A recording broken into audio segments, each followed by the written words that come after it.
മുഖ്യ തെരഞ്ഞെടുപ്പ് കമ്മീഷണറായി ഗ്യാനേഷ് കുമാർ ചുമതലയേറ്റു. തെരഞ്ഞെടുപ്പ് കമ്മീഷൻ ആസ്ഥാനമായ നിർവാചൻ സദനിലെത്തിയാണ് ചുമതലയേറ്റത്. നിലവിൽ മുഖ്യ തെരഞ്ഞെടുപ്പ് കമ്മീഷണറായിരുന്ന രാജീവ് കുമാറിന്റെ കാലാവധി അവസാനിച്ചതിനു പിന്നാലെയാണ് ഗ്യാനേഷ് കുമാർ സ്ഥാനമേറ്റത്. ഗൗതം അനന്തനാരായണൻ ചേരുന്നു. ഗൗതം, കൂടുതൽ വിശദാംശങ്ങൾ. രോഹിണി, രാവിലെ 9 മണിക്ക് ഗ്യാനേഷ് കുമാർ മുഖ്യ തെരഞ്ഞെടുപ്പ് കമ്മീഷണറായി ചുമതലയേറ്റു.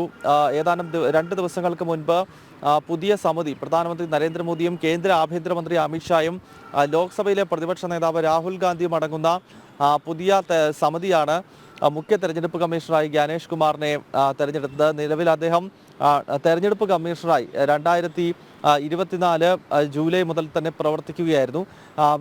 നിലവിൽ കഴിഞ്ഞ തെരഞ്ഞെടുപ്പ് കമ്മീഷണറായിരുന്ന രാജീവ് കുമാറിന്റെ കാലാവധി ഇന്നലെയാണ് അവസാനിച്ചത്. ഇന്നലെ അദ്ദേഹം തെരഞ്ഞെടുപ്പ് കമ്മീഷൻ ഓഫീസിന്റെ പടികൾ ഇറങ്ങി. ഇതേ തുടർന്നാണ് ഇന്നിപ്പോൾ പുതിയ തെരഞ്ഞെടുപ്പ് കമ്മീഷണറായി മുഖ്യ തെരഞ്ഞെടുപ്പ് കമ്മീഷണറായി 1988 കേരള കേഡർ IAS ഉദ്യോഗസ്ഥനായ ഗ്യാനേഷ് കുമാർ. അദ്ദേഹം ഉത്തർപ്രദേശ് ആഗ്ര സ്വദേശിയാണ്.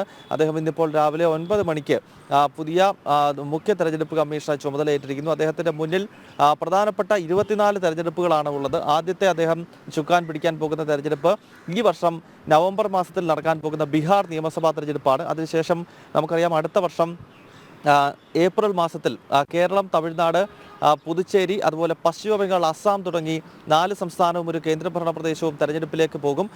അങ്ങനെ 22 നിയമസഭാ തെരഞ്ഞെടുപ്പുകളും ഒപ്പം 2027 ജൂണിൽ നടക്കുന്ന രാഷ്ട്രപതി തെരഞ്ഞെടുപ്പും അതേ വർഷം തന്നെ ഓഗസ്റ്റിൽ നടക്കുന്ന ഉപരാഷ്ട്രപതി തെരഞ്ഞെടുപ്പിനും അദ്ദേഹമാണ് നേതൃത്വം നൽകുന്നത്. അങ്ങനെ 22 നിയമസഭാ തെരഞ്ഞെടുപ്പുകൾക്കും ഉപരാഷ്ട്രപതി, രാഷ്ട്രപതി തെരഞ്ഞെടുപ്പുകൾക്കും നേതൃത്വം നൽകി 2029 ജനുവരി മാസം വരെ നമ്മുടെ രാജ്യത്തിന്റെ മുഖ്യ തെരഞ്ഞെടുപ്പ് കമ്മീഷണർ എന്ന പദവിയിൽ 988 കേരള കേഡർ IAS ഉദ്യോഗസ്ഥനായിട്ടുള്ള ഗ്യാനേഷ് കുമാർ ഉണ്ടാകും. അദ്ദേഹത്തിന്റെ സത്യപ്രതിജ്ഞ അദ്ദേഹം ചുമതലയേൽക്കുന്ന ചടങ്ങ് രാവിലെ 9 മണിക്ക് തെരഞ്ഞെടുപ്പ് കമ്മീഷൻ ആസ്ഥാനത്ത് നടന്നു.